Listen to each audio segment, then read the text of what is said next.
Howdy, folks. What's going on? This is Outlaw Hatfield at you one more time. And with me tonight is Gordon Ramsay's worst nightmare, Midnight Range TM. What's going on, my friend? Oh, not a whole lot, buddy. What's going on? What's happening? I got the hold on, let me make sure everything's all mute. Let me make sure everything's all muted. There we go. I knew that was going to happen. Yeah, you're supposed to do that before the show starts. I tried to. It wouldn't let me do it. That's why I was like, hold on a second. I know this is going to happen. Let me go see what's going on. It's all good. Now, for those of you who may not know, me and Midnight has been best of buds for quite a long while. But there have been those moments when he has made me wonder, he is the originator of the hot dog being a sandwich and a Slim Jim being a candy bar. I just tell the truth, man. Yeah, well, so we're going to discuss that among other things tonight. So what's new with you, man? How's life been treating you? I ain't talked to you really in about, a year and a half, 2 years. Yeah, no, man, you fell off the face of the earth. We things have been, pretty much the same as everybody else. It's it's been a lot up in the air. Work was real wonky for a while. We're still open. We're still kicking. We're lucky. A lot of places didn't. A lot of places couldn't. There's places still closing. Around the country. So, our business has gone down significantly, but we're still doing it. We're still holding in there. So, we're trying to push for to do some caterings and stuff like that, which we normally don't do, just to try and get out there. When it was really rough, we even started doing deliveries. The owner was running deliveries every day. We're doing some stuff like that. So it got us through. We were lucky, but yeah. So, it's everybody knows what the world's like right now. It's been a rough year. It really has. Yeah. We started off on a pretty good note, I think. I mean, the beginning of the year was pretty awesome. Then come March, it just like the floor fell out from under everybody, and we all landed on rock bottom. It's been good for some businesses, but bad for others. Yeah, and I know, a bunch of the guys were out at SHOT Show right before it got real bad, and we had the outdoor show, that we went to, and it hadn't gotten real bad yet. Couple of people in the country were, had been tested positive or whatever, but it's pretty much, that was beginning of February. Yeah, pretty much towards the end of February, it started getting real shady. So I don't know what's going to happen this winter. I don't know. I know SHOT Show is going to happen, and the outdoor show is supposedly going on. So we'll see. I think that what's going to end up happening is before it's over, we're all going to catch it eventually. And we're going to build up an immune system to it, and we're just going to move on from there. That's my personal opinion. Well, we have to. We have to move on eventually. You have to.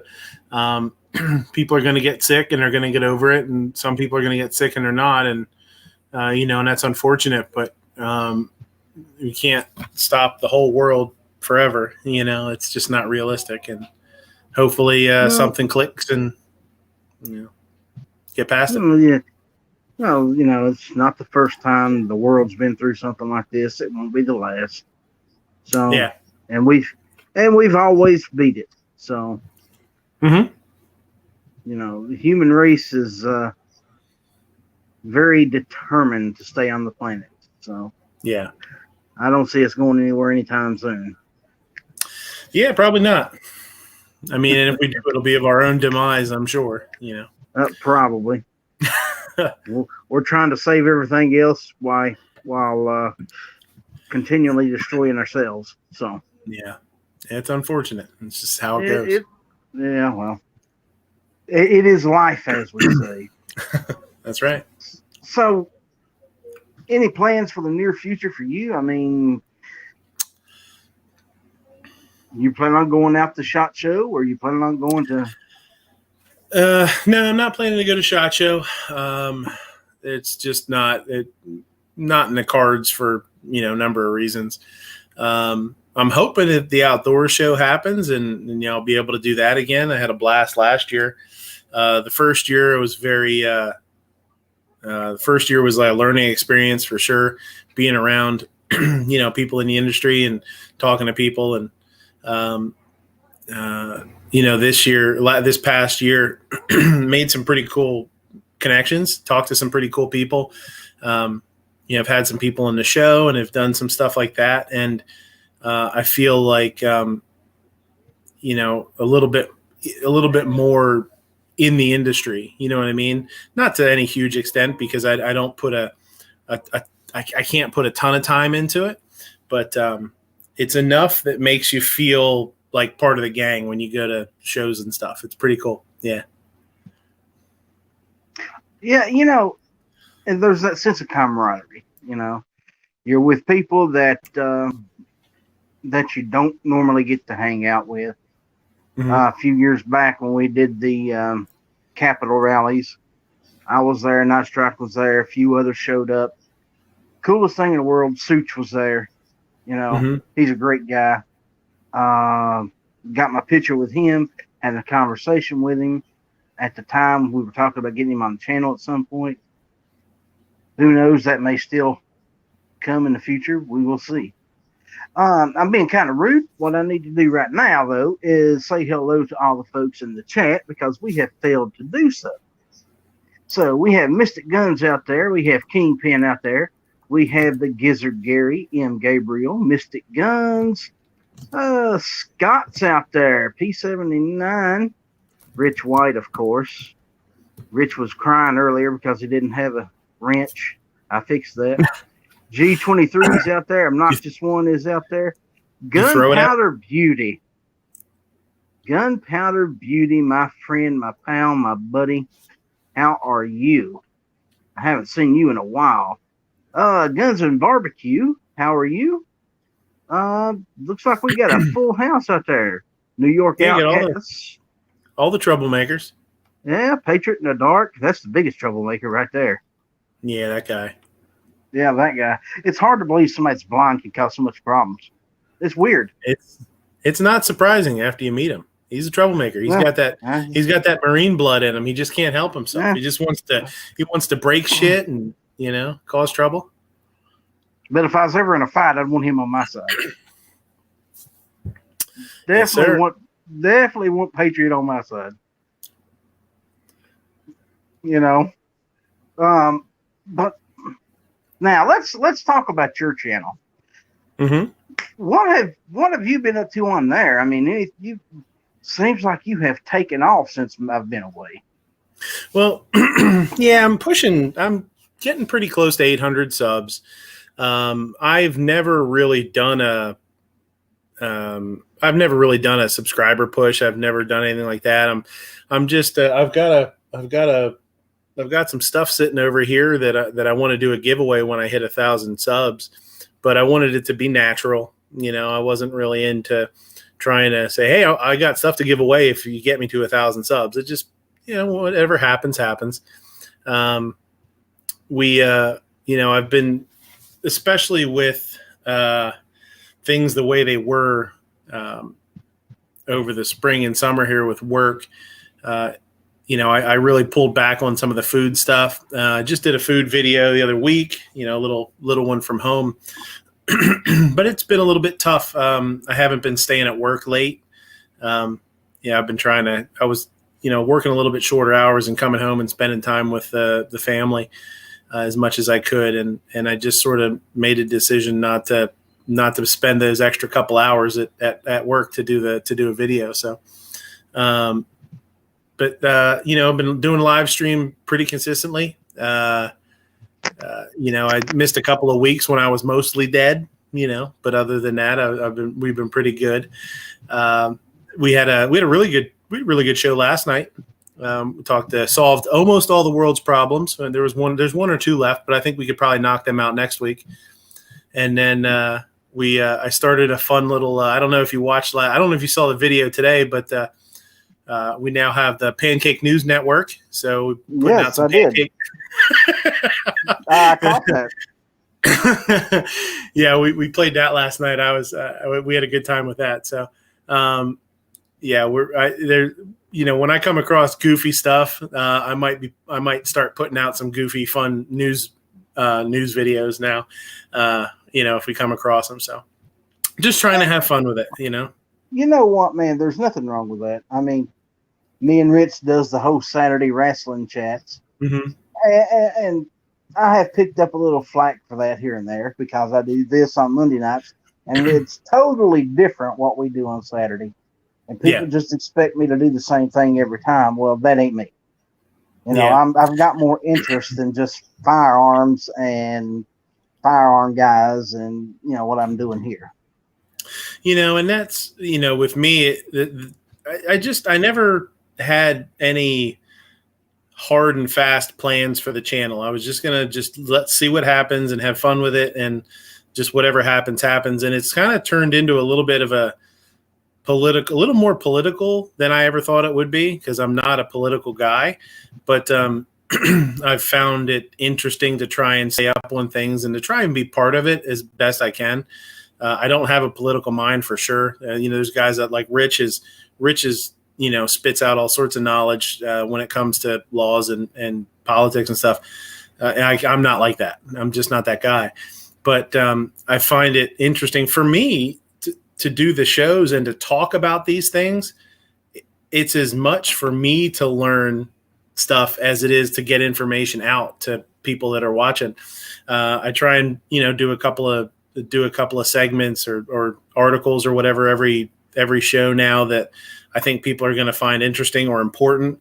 But I'll also bring up stuff and I'll read some of the article and be like, I have no idea what's going on here. What do you guys think? And teach me, because it's a good way for me to learn, is to open up the channel as a learning tool for myself. I don't get into politics on my channel too often. There's several reasons behind that. One, we've discussed it before. And there are so many other channels out there that do politics, and they do it quite well. Matt does politics, Never Enough Ammo, for those of you who are wondering who I'm talking about. He's great at it. The Yankee Marshal does politics. He's fairly good at it. Me for politics, no, that's just not going to work, because Well, I'll say this. I feel the same way about myself. Up until really like 16, when Trump was running, I really wasn't interested in politics much. And him getting into politics really kind of made my ears perk up a little bit. I was like, oh, what the hell's going on here? Let's see what's going on. And for me, bringing up and talking about politics on my show is almost like somebody that's just brand new into firearms starting a live stream and talking about guns, because they want to learn about it, and let's see where it goes, So that's kind of where I'm at. It's interesting to me. It's frustrating at times. Right now, politics is frustrating as hell, because I just don't understand the mindset of many people that you're seeing on the news. It's hard for me to wrap my head around it. But so we always, we've been doing some articles and doing some fun stories. Some important stuff, some non-important stuff, some goofy stuff, and then the shows always trail off into like, let's just see what the hell happens, and it's kind of like an old lobby chat almost at the end, You know what? I miss those old lobby chats. I do sure. miss the old lobby chats. I remember those nights when it would be you and me and Gary and, Alan B. Pro, who just showed up, and a ton of other guys would just show up, and we would do, for folks, it would sometimes be 4 or 5 hours of just a continuous stream of BS. Yeah. And that's where our little rivalry sort of started. There's those lobby chats, if you remember correctly. So yeah, absolutely. Everybody I has it in their heads. You and I are like button heads all the time, our worst enemies. I tend to be an instigator when when I'm when I'm not focused. When I'm not focused on something, I tend to be a troublemaker. So I do tend to poke the bear a little bit. I do like to, but I think that there's a whole lot of serious stuff going on in the world. It's okay not to be serious all the time. You know, I'm a big kid at times. Well, you have to be, man. If you're going to get Yeah. through this world, you pretty much have to let go. Mm-hmm. It's the only way to stay sane. Yeah. Yeah, for sure. I mean, there's a lot of stuff going on, and there's a lot of stress, and there's a lot of pressure, and you gotta release that valve every now and again. You know, that's what we ought to do. We ought to get the gang together, and even if it's just one day a week, pick a day and have a lobby chat.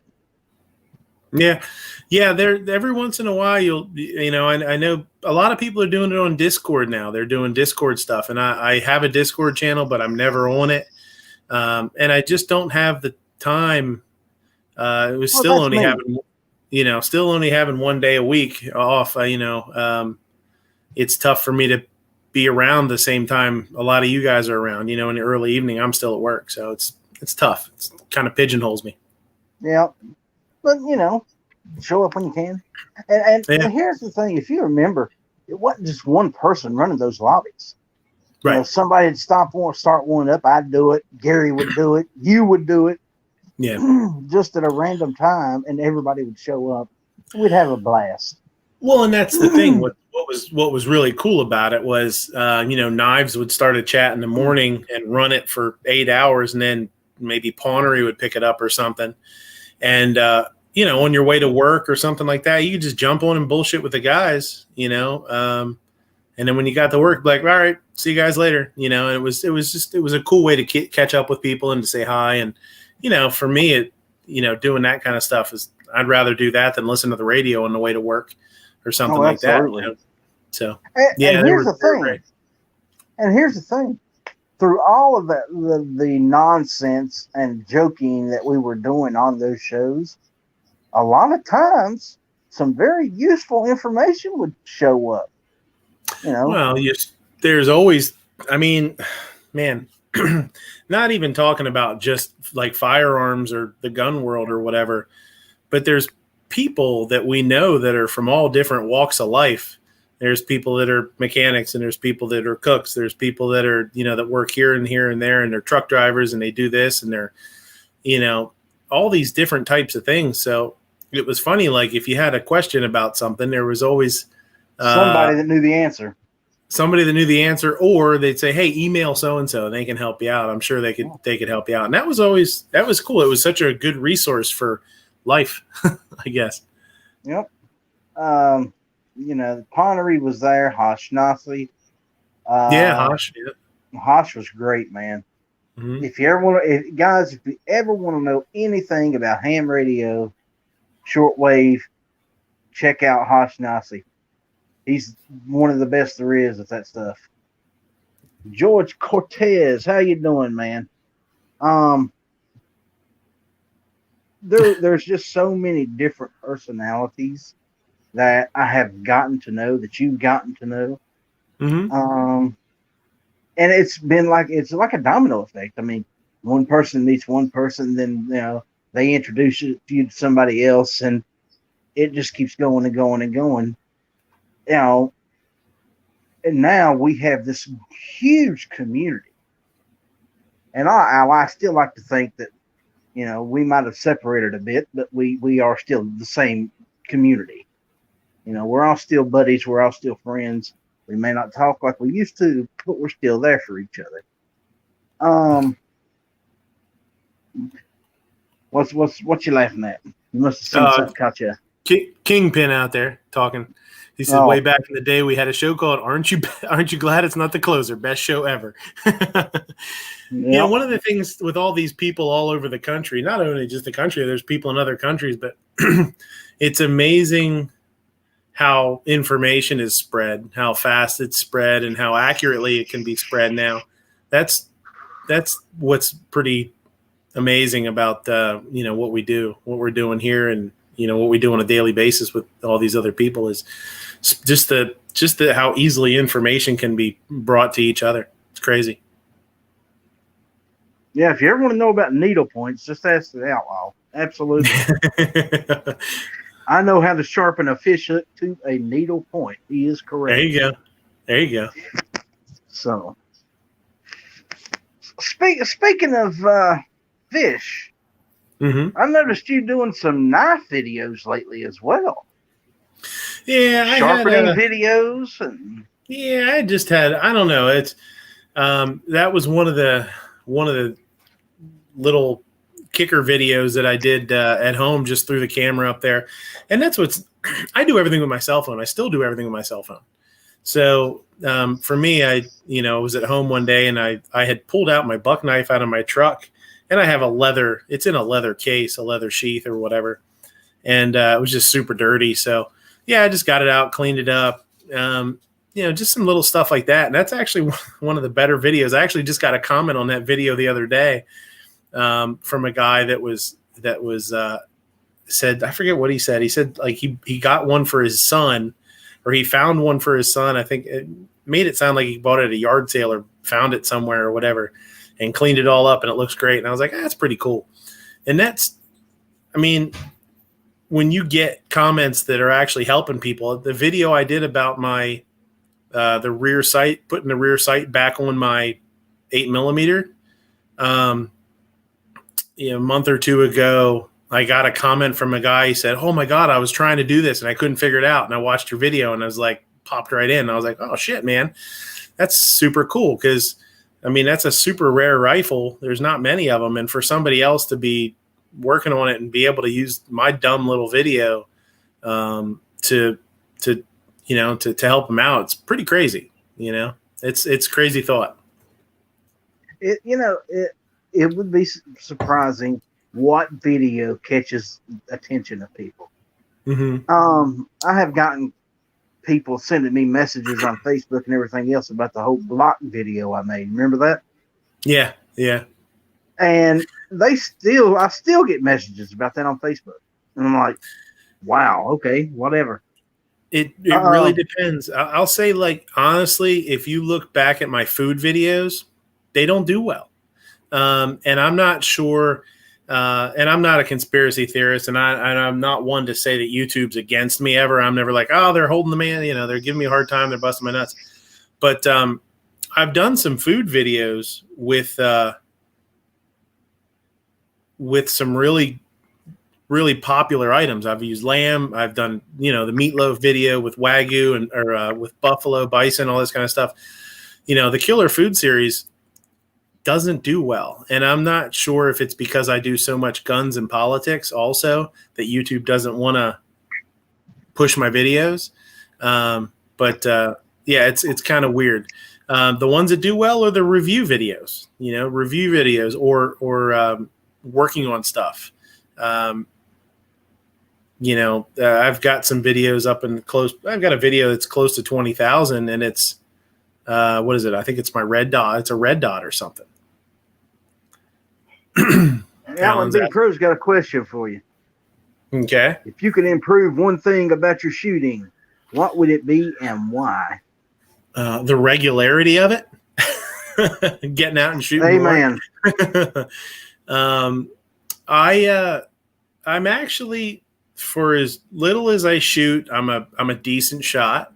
I've always been a decent shot ever since I was a kid. I was always a decent shot. And it could be much better. You know what I mean? Obviously we all could be, but I've always been okay. And one of the things that I tend to do is I rush myself. I don't take the time. And we were talking about this on somebody's show. I was in the chat. I wasn't on the show. We were talking to somebody that's a new shooter, I believe, and they were asking about issues that they have, or how do you shoot and breathing and all that kind of, when do you squeeze the trigger? When do you do this? And I tend to do all that bad stuff too. And I know I do it. And that's what's even worse is, I'll, if I'm, if I'm shooting rifle long distance or longer distance, I don't take my time. If I have to force myself, it's like, oh, this is weird. And I'll stop and get back on the rifle. But a lot of times I don't. I take that shot and I'm like, oh, that was stupid. Why the hell did I do that? That was horrible. Kingpin, Kingpin says that was me on Jason Stewart's show. The tips help, by the way. Yeah, those who can do, those who can't teach, they say, right? Yeah. Excuse me. We have two live moo in the house. Look at this. Yes, sir. That's one I haven't seen in a while. Mario's out there. How you doing, Mario? My problem isn't being able to shoot. I've got a shooting range I can go to. I can't afford ammo at the moment. So yeah, ammo's definitely tough to come upon. I do reload, but I haven't been reloading. I should have been. When things were slow. I should have been cranking out rounds, but I wasn't. It's a little bit. Little guy's a little bit too young, I think, to be bringing him into that yet. So I sort of stayed away from it when I was home. I spent more time with him, doing goofy kid stuff. There ain't nothing wrong with goofy kid stuff, man. Yeah. I still watch Transformers videos. So hey, there's the. Did you see the War for Cybertron on Netflix? That was pretty good. Nope, animated I did series. Not. I don't Check have it Netflix. Cool. Steal it. Get somebody's password. Yeah, there you go.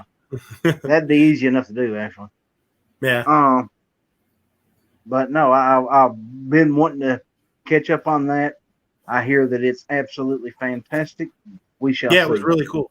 Yeah, it was really cool. We watched it. We didn't get through it. We watched quite a few episodes, and it was neat. They did a good job. It was very from the beginning, before Bumblebee was with them and everything. It showed how they met up, and it was pretty cool.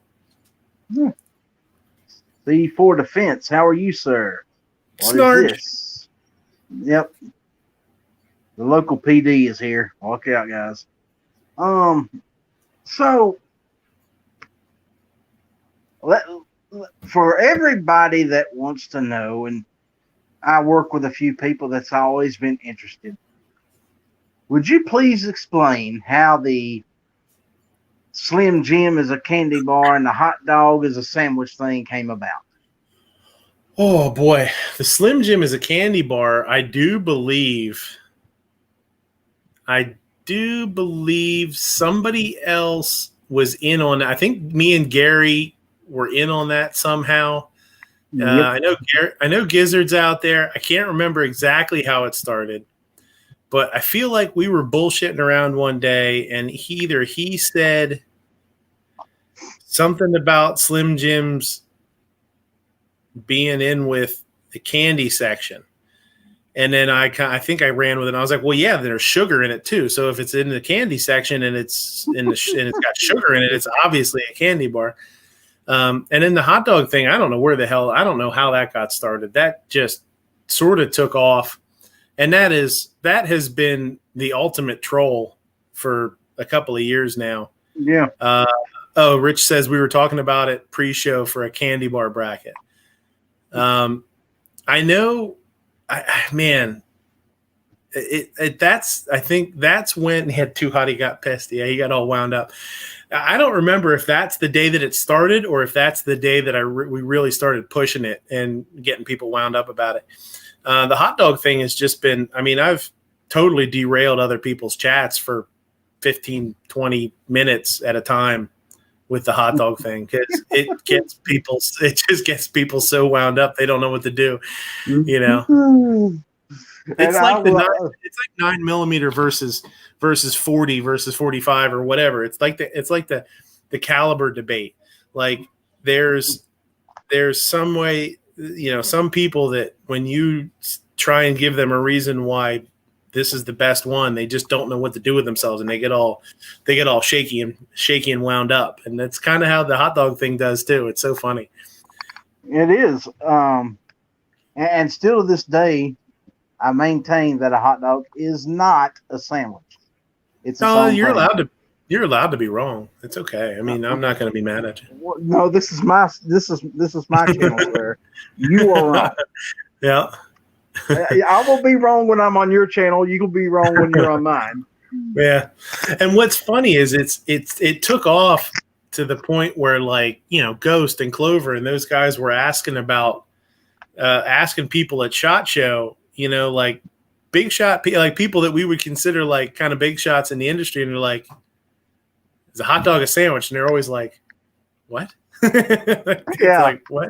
You know, it's a patch. I got, you know, it's you know, G is using it, and G is using it on gear websites and all sorts of fun stuff. And I don't know if there's a hot dog sandwich patch or not. I'm surprised. If there's not, I'm surprised with as much running around as it did.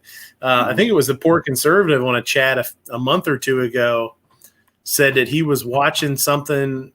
I don't remember if he said it was on the news or something, and they brought it up, and he was like, do you think it started with you? And I was like, I don't think so, but that's really weird. Like people are asking that on a, you know, man on the street, you know, kind of thing. Well, you know, here's the thing. You mentioned the SHOT Show thing where they were going around talking about all the big gun guys, that question. How many of them said yes? How many of them said no? I mean, it was almost split down the middle, wasn't it? It really was. It's split down the middle, just like a hot dog bun. Interesting. Yeah. Yeah, and it's funny because, you know, every once in a while you'll catch somebody that is really popular and really important in, you know, in firearms or something, and they'll say it, and I'll be like, see, there you go. Yeah, that's one of those debates that will go on until the end of time, and you started. Yeah. Congratulations. Yeah, who knows, man? I know it was. I'm sure it was in the middle of some random chat, and yeah, who knows? I mean, who knows where? But you hook up this stuff. You grab a hold of it and you start going with it. Just when you find out that it bothers people, you know, when you find out that it drives people crazy, it makes you want to, you know, push the thumb in there a little bit more. Well, you know, it's like I maintain that pizza is health food. Mm-hmm. People go crazy with that. Oh, yeah, it's got all the food groups. All 4 food groups, one place. It's perfect health food. That's right. How do you argue with that logic? So is a cheeseburger, for that matter. Yeah. If you got tomatoes on there, you've got fruit. You're good to go. Yep. So, and if you're using wheat bread. Oh yeah, I mean the weight just falls off you if you use a wheat roll, for sure. Yeah. So, you know. Me and Midnight Range could solve the overweight crisis in this country just by changing your diet to include wheat rolls on your cheeseburgers. That's it. For sure. That's all it takes. Kingpin says no mayo. That poor guy doesn't know what he's missing. How can you have a burger without mayo? That's sacrilege. Mayo. I mean, I can see leaving off the ketchup. I can see leaving off the pickles. I can even see leaving off the mustard. But you got to have mayo. Mix them all together, man. That's what it's all about. So, speaking of mixing, let's talk about sauces. What are some of your favorite sauces? You being a chef, I know that you like to mix things up a little bit and create your own recipes. Yeah. What is your favorite? You know, man, that's hard. That's really, really tough because it depends on what you're putting it on. You know. Okay. Let me give you an example. Go ahead. Okay. You're making some hot wings. You want some hot wings, but you ain't got no ready-made sauce. You're going to make your own. What do you do? Well, I'll tell you what. One of the best wings that I've ever had is a place out here in Western Pennsylvania that we used to go to when we visited some family. and it was a garlic Parmesan ranch, and it was seriously one of the best wings I've ever had. Tossed with it was a garlic butter, and they used Parmesan cheese, like the dusty granulated Parmesan cheese, and they would sprinkle in like Hidden Valley Ranch, the seasoning packets, and they toss it in a mixture of all that. Holy shit, that was good. Like those were some slamming wings. And I mean, hot wings are great. Barbecue's great, all this kind of stuff. But that one always stood out to me as a lot of flavor. Really good stuff. So what's your go-to? What's your go-to sauce? It's funny because as much as I don't use it for anything else, I like a Frank's hot sauce with melted butter in it to make it a little bit like richer, and to cut the heat a little bit, and dip it in blue cheese dressing. I just simple stuff, and it's funny because for wings, I generally don't want a homemade blue cheese dressing. I want a bought blue cheese that's really bitey, and it's got a good amount of vinegar to it, and it's kind of got that sourness to it that you get out of a lot of bought blue cheeses. Just something about it, man. It's one of those things that if it ain't wrong, don't fix it. If it ain't broke, don't fix it. You said blue cheese. Most people I know use ranch. Yeah, that's the go-to with that is ranch. Never liked ranch. I mean, ranch is fine, and if I go somewhere and that's what they serve, that's fine if they don't have it. But blue cheese, hot wings and blue cheese dressing, for sure. I want to try that. I've never tried it. Oh man, I'm not a fan of ranch. I'm not a fan of ranch. I have never liked ranch dressing, so I avoid it like the plague. So,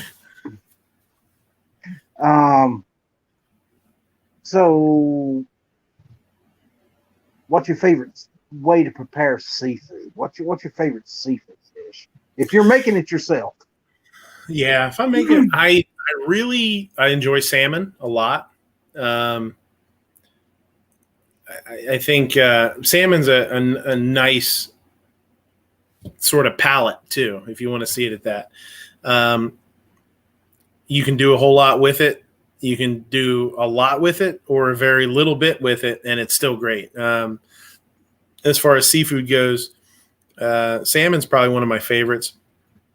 I ate a lot of fish as a kid because I fished a lot. My grandpa and I, and we would keep what we caught that was, what was legal, obviously.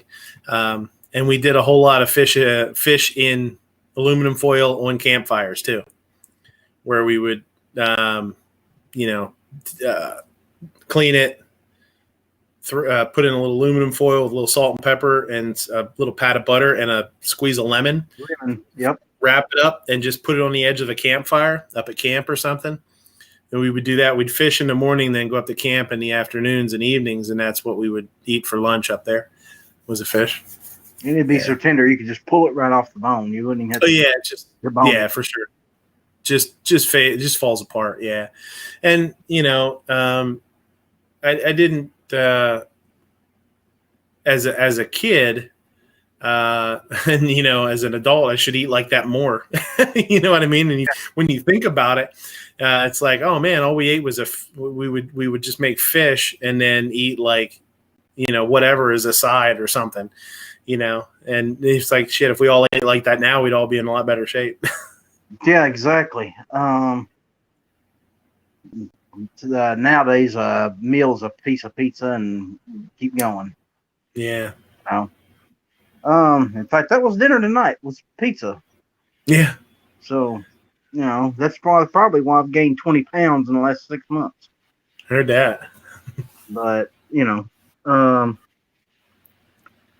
so what, have you ever thought about like writing a cookbook, putting together something like that?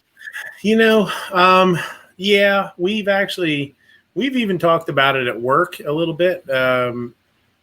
We actually were approached once to do it. There's companies out there that do that. They actually approach restaurants and say, hey, you want to do a cookbook? We'll back it. And then, you split the proceeds or whatever. And we actually were talking about that last year a little bit, and everything kind of fell apart. We really kind of went into survival mode as a restaurant, and just never really did that. And it's hard because there's an awful lot of people doing that. There's a ton of cookbooks out there. And now with what we're doing right now, how much, I don't know. I don't know the industry. I don't know the publishing industry. I'd be interested to see how much money really is in it with everything that's online for free nowadays too. Yeah, exactly. It's like newspapers. Newspapers have been struggling because people just don't read them anymore. Why would they when they get all the information they need online free? Mm-hmm. Right. So, Mario had a question for you. How do you cook a Pittsburgh style steak? We talked about that.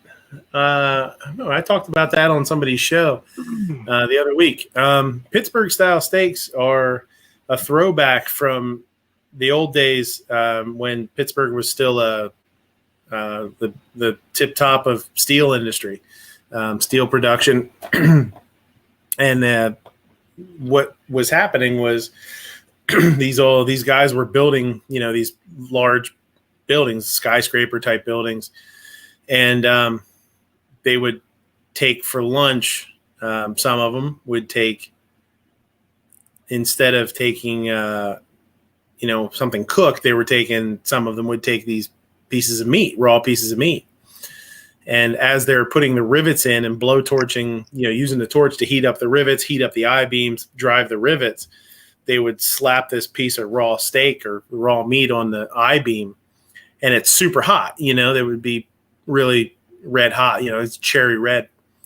And so the outside of the steak would get kind of burnt or like dark, like a really hard char.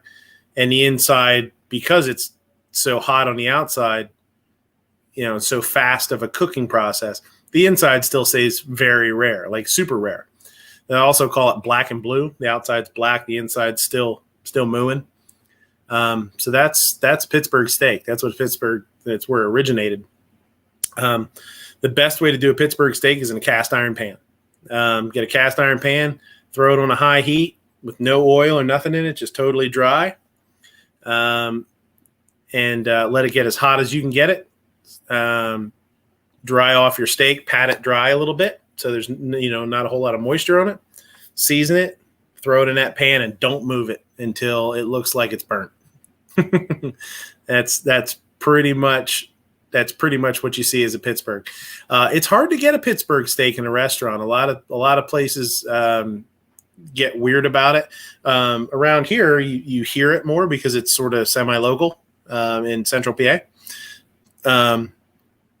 But we'll also get people that will throw a monkey wrench into things, and they'll order a Pittsburgh steak medium.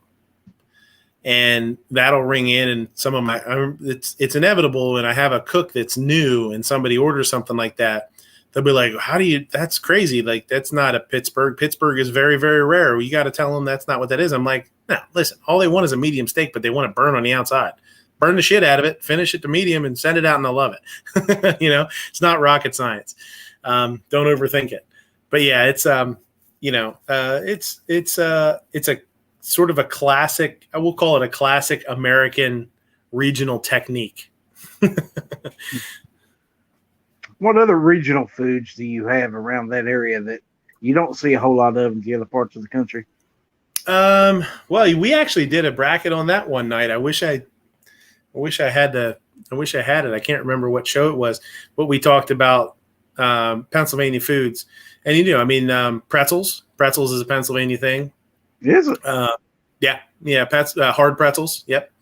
So you have companies like Snyder's and Hanover, and Utz. UTZ is Utz. Pennsylvania has a big German, Pennsylvania Dutch, a big German influence. When people were settling here, so you see pretzels, donuts, Fosnots. Fosnots are a traditional Pennsylvania thing. Talk about the Pittsburgh steak. Oh boy, it's eluding me. I'm trying to think of some other ones. I didn't know that pretzels was a Pittsburgh thing. It's a Pennsylvania thing. Yeah. When you get down towards York, PA, down more towards Maryland, you see those kind of companies down there. Yeah. Down towards York, and maybe a little bit east-ish is where you started seeing those. Pennsylvania cooking is shoe fly pie was another one. I don't know if anybody knows what shoe fly pie is. It's a sort of a little bit like the filling of a pecan pie in a way, but it's heavier on molasses. And if you've never had it, you can't really describe it. It's very thick and sweet, but because it's got so much molasses in it, it's got that rich kind of almost bitter kind of molasses flavor to it. And then it always has a crumble top, like a streusel. It's called a streusel, or like a crumble, almost like you have an apple crumb pie. It has the crumb on top. And it was a Amish thing, Pennsylvania Dutch thing, that needed no refrigeration. And the history goes, and this is what people say, is it was called shoe fly pie because they would cook it and then set it out to cool. And because it was Amish and there was, they're out in the more rural areas, it'd be shushing flies away from it. Like flies were always trying to get it because it was sweet and gooey, and it was like, shoe fly, get out of here. So yeah. There was something else out there. Mario's talking about Hershey. Yeah, Hershey's chocolate. Yeah, Hershey's a good chocolate. I mean, it's not amazing, but they've built this huge thing around it. And the history of Hershey is pretty amazing. What he did as a businessman, and an owner. Yep. He actually was trying to create a city, wasn't he, at one point? Well, he did, basically. Yeah. What he wanted to do was build a business in the middle of farmland, because that's where they were getting, from memory here, they were getting a lot of milk and stuff from the dairies. And so he wanted to build it near the dairies. And then he basically wanted to build stuff for people to do. He wanted them to be able to, and not in a way like mines used to the company store and stuff like that, that they would pay, but just have stuff to do. And they're like, oh, you could take your kids to this park and you could go down to feed the ducks, or you could do whatever it was. I don't know. I'm just spitballing, but and some stores and some stuff like that. Like he wanted to have things around that his employees could take part in. Yeah. He was an amazing man. Mm-hmm. Yeah. Yeah. If you ever get a chance to go, it's a pretty cool place, man. They do Chocolate World there. You can go through. It's free to go through, and it's a cool little ride, and it tells you the history of things, and it's neat. If you have kids, it's for sure something fun to do. Yeah. But back to the cookbook thing. If you ever decide to do that, you've got at least 800 people that would probably buy one thing. Yeah. Crayola is a Pennsylvania thing too. Crayola crayons, that's a Pennsylvania thing. Really? That's why these Marines, you can't. I mean, they're all the Marines are all northeast. If you look, I've studied it, and I'm pretty sure I'm right that the largest grouping of Marines in the United States is all in northeast, because that's where Crayola is, and they all kind of focus. Yeah, they got to have their crayons for breakfast, dinner, and lunch. Right. Is that the main course or the dessert? Oh, I don't know. I mean, I guess it depends on what MRE you bust open. I'm going to have to ask a Marine that question. Is the crayon the main course or the dessert? Well, I guess it depends on what flavor it would be, too. You know what I mean? I mean, if you pull a purple one, it's grape. I mean, if you I don't know if the brown ones are peanut butter. Maybe you could put those together. I'm not really sure how it goes. I imagine it's kind of like jelly beans. You know, Jelly Belly has all those flavors. What would the You can put them black ones together. be? Nobody likes the black. Nobody like that. They're licorice. Nobody likes black. If you like black licorice, you probably born before 1915. Yeah, 'cause that stuff is disgusting. Black licorice and candy corn, two things I cannot stand. Do you eat candy corn? I will. I don't know why. I don't know why I will, but I will. Like, it's a weird thing. I think it's one of those things that, and I've said this before. I think people have associations with food, with family, and with time periods in their life, and with things that have happened in their life. So I think candy corn is one of those things where you see it and you're like, oh man, I remember we used to always get candy corn as a kid. I'm going to eat a couple pieces. And you eat a couple pieces, you're like, it's not that good, man. It used to be good. What happened? But it's not. It's the same. There is a comedian, I can't remember who it was, who talked about that they've never, man, it's somebody really big too. I can't remember who it is. It might be Ron White. I don't remember.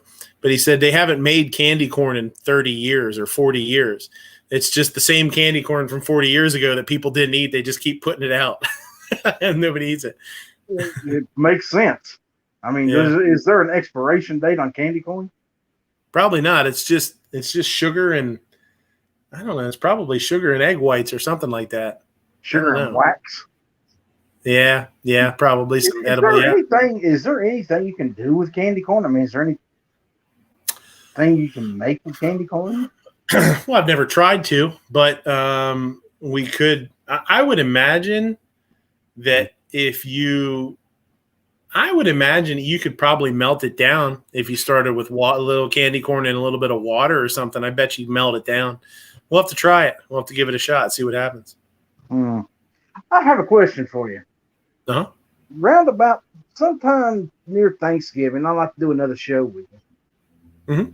And get your take on some Thanksgiving foods. We'll do a top 10 of Midnight's favorite Thanksgiving dishes. Yeah. I'm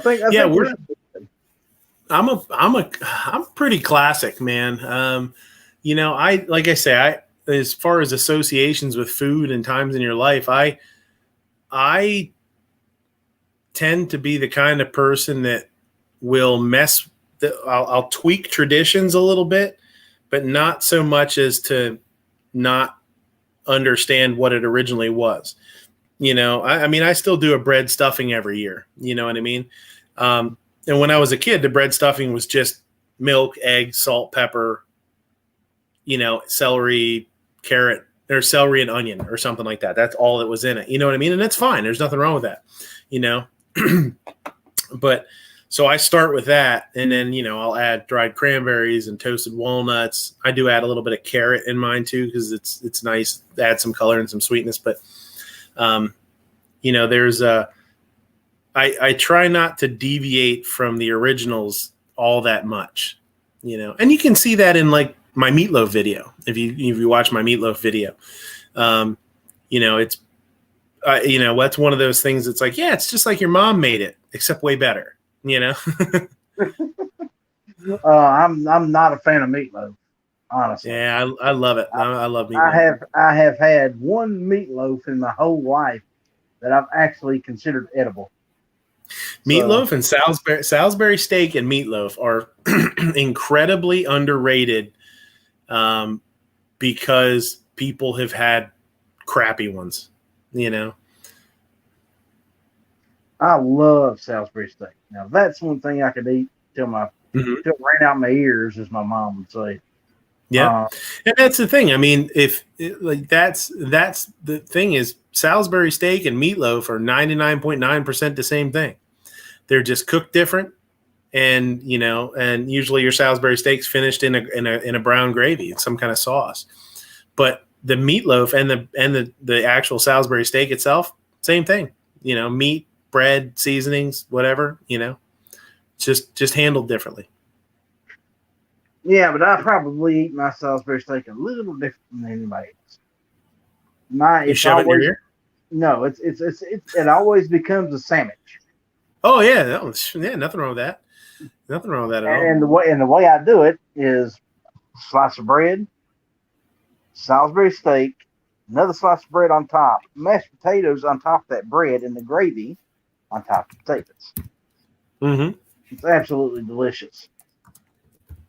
It's also probably not the healthiest food in the world you could eat, but Well, it's there's different ways to do different things too. There's, you can make things a little bit healthier by, um, using techniques to keep it a little bit more tender than putting in a whole bunch of breadcrumbs and stuff like that. Cheeseburgers, if you own a good meatloaf, meatloaf sandwich is pretty slamming. I don't know. you know, see, that's how I've always explained it to people. The way you fix a perfect meatloaf is very simple. You go buy a pound of ground beef, you bring it home, you put it in a pan, you bake it. You don't add nothing to it, just put it in the oven and bake it. When it comes out, you slice it, put it on a bun, lettuce, tomato, mayonnaise, onions, and you eat it. There you go. Yep. With or without bacon. I prefer mine with bacon. Yeah, and that's the thing. We do a lot of one of my favorite ways to do meatloaf is to do individual ones, do small, like 8-ounce or 9-ounce or something like that, form them into almost like football shapes or barrel shapes, and then wrap them in 2 strips of bacon, and then bake them in the oven. Sear them in a pan and bake them in the oven. Mm-hmm. That's pretty awesome. I'll have to take your word for that one. It's pretty good. I'm going to say yeah. this: if I ever got the chance, I would try one of your meatloaves. Yeah, try everything. Try anything. I mean, that's it's, you always tell kids that, oh, you got to try it. You never know what you're going to like. But as you get older, people have these, like I said, misconceptions about, oh man, meatloaf sucks or this sucks. Yeah, I can't eat it. Yeah, somebody did you a disservice. Yeah, well, I still refuse to eat cauliflower. I'll tell you what, I'm not a fan of cauliflower either, but I was actually just talking about this to somebody the other day. A restaurant near me, they were doing vegan wings, and what they were using was cauliflower florets and seasoning. They would roast them ahead of time, I think, a little bit, and then marinate them and roast them, and then they were doing them in a batter, like a batter, and frying them, and then serving them with a spicy sauce. They were killer. They were super good, and I'm the same way. I'm not a huge cauliflower fan. I think it's got kind of a weird off kind of flavor when it's raw, but these were good. If you ever somewhere and you see somebody doing something like that, try one. Maybe it'll surprise you. So, what vegetables do you avoid? Everybody's got that one vegetable they really can't stand. Yeah, it's weird. I'm not big on. I don't like cucumbers really. Really? Yeah, I'll eat cucumbers in things sometimes, but cucumber on a salad or something like that, nah. I've never liked raw cucumber really. I don't know why. It's just so if you've got a recipe that calls for cucumber, mm-hmm. do you supplement the cucumber with something else? Just throw the cucumber out and say, no, I'm going to use this instead? It depends. I mean, for me, if I'm cooking it at the restaurant or something, obviously I don't I'm doing what I'm doing. I don't cook for me. I'm cooking for the masses, with my flavors in a way, if that makes sense.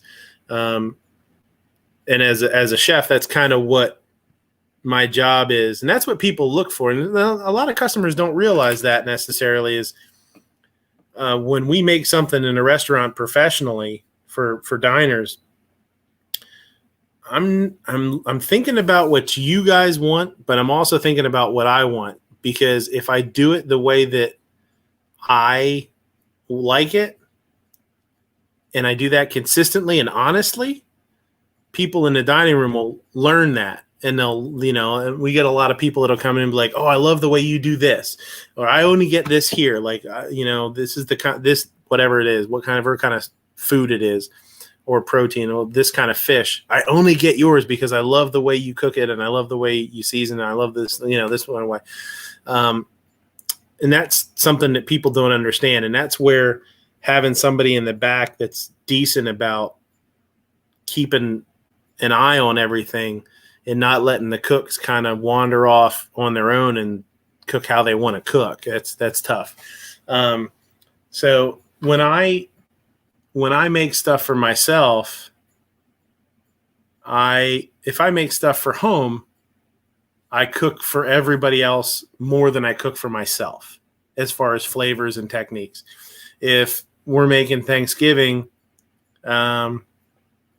and I'm making stuffing or something, and my wife doesn't want me to use carrots or something, I'm not going to use carrots. If it's more about the guest, even in that aspect, than it is for me. And that's why I started doing like my Thanksgiving turkey the way I do, and that kind of stuff, because it turns out a certain way for everybody. Kind of gets their way a little bit, Well, what's the one thing you will not compromise with at home? What's the one thing you're going to make the way you want to make it, period? Man, I don't know. I'm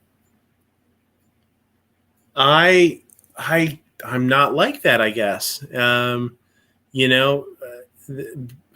try to, my son's a picky eater, so, I definitely do things in a way that he's going to be okay with it.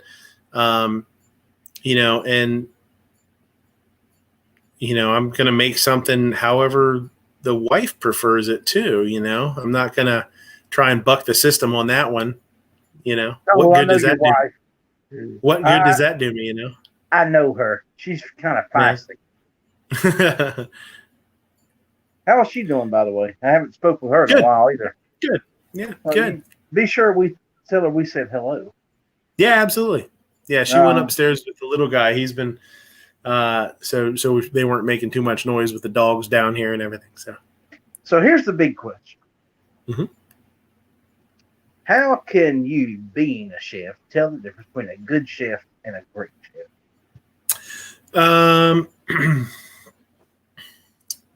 Well,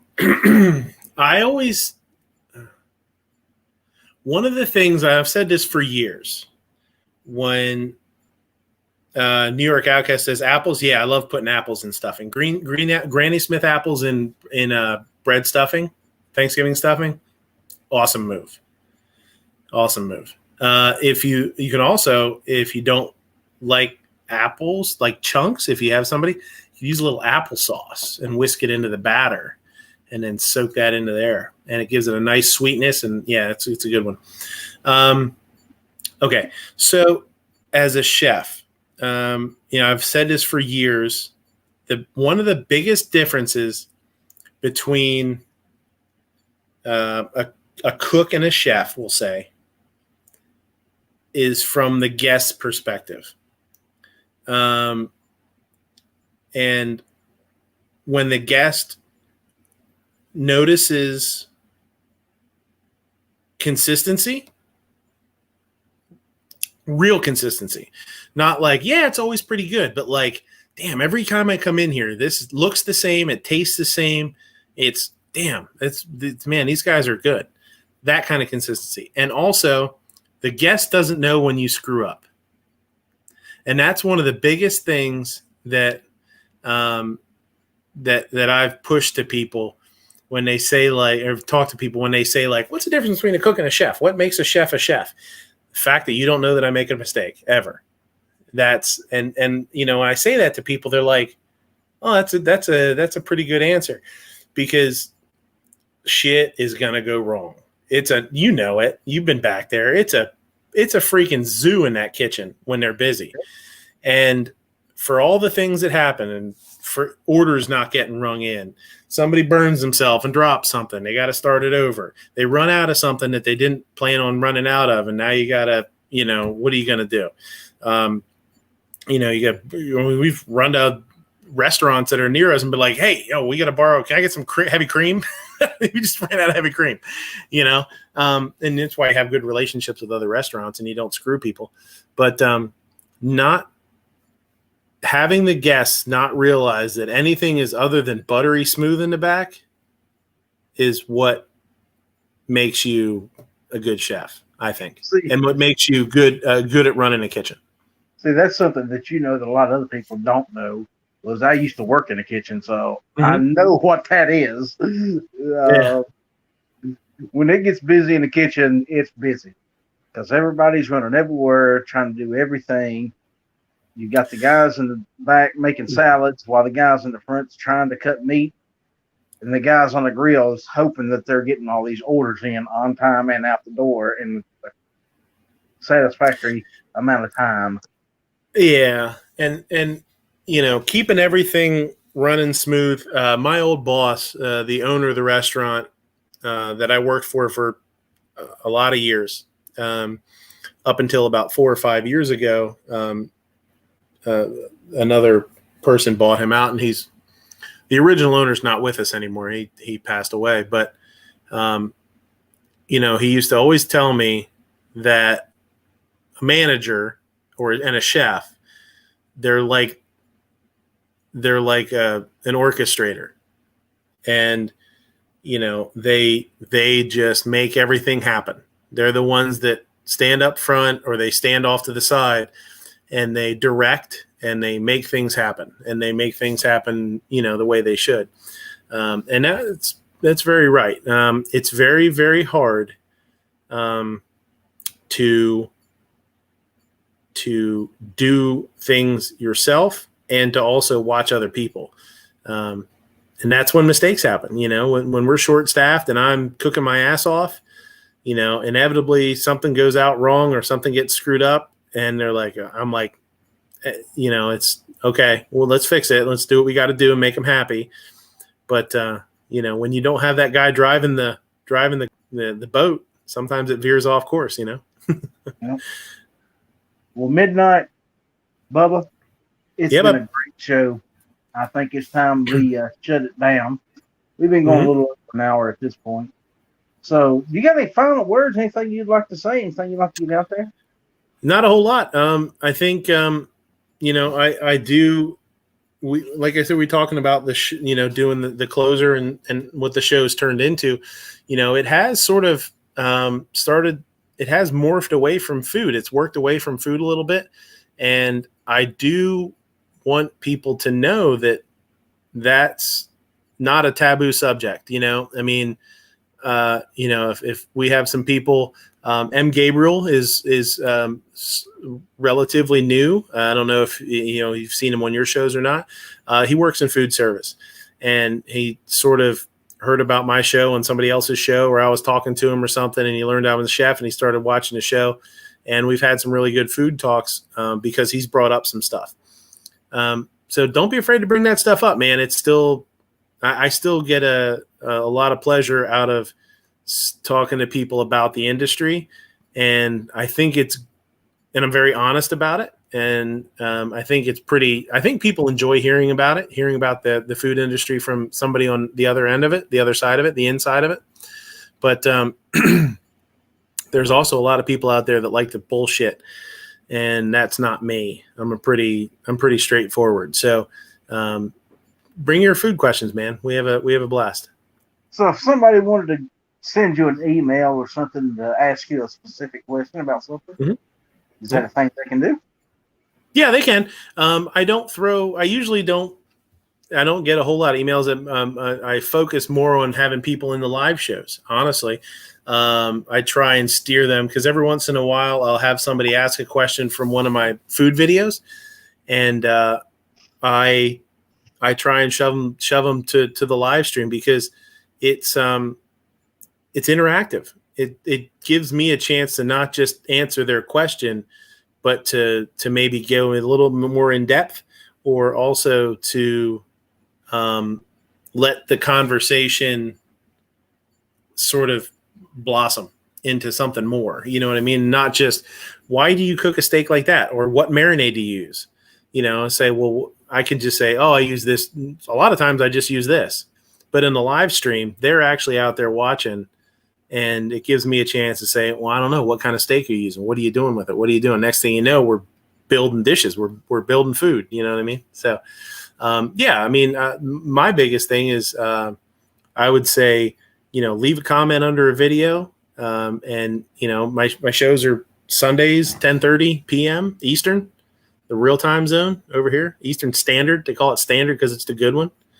And come into a live stream and then have some fun, you know. And I'm going to warn you, some of those streams that he does don't end until about 2 or 3 o'clock in the morning. Some of them do go a little while. I've had a couple 5-hour shows. They get pretty brutal. But they're worth watching. I've been into many of them over the years. And we have a good time. Not only is Midnight a great friend, he's a great host.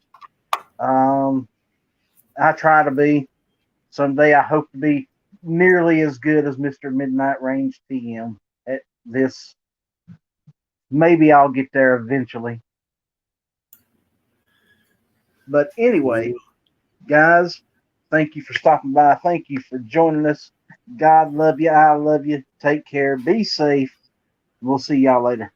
Absolutely. See you later, guys. Thanks. Bye.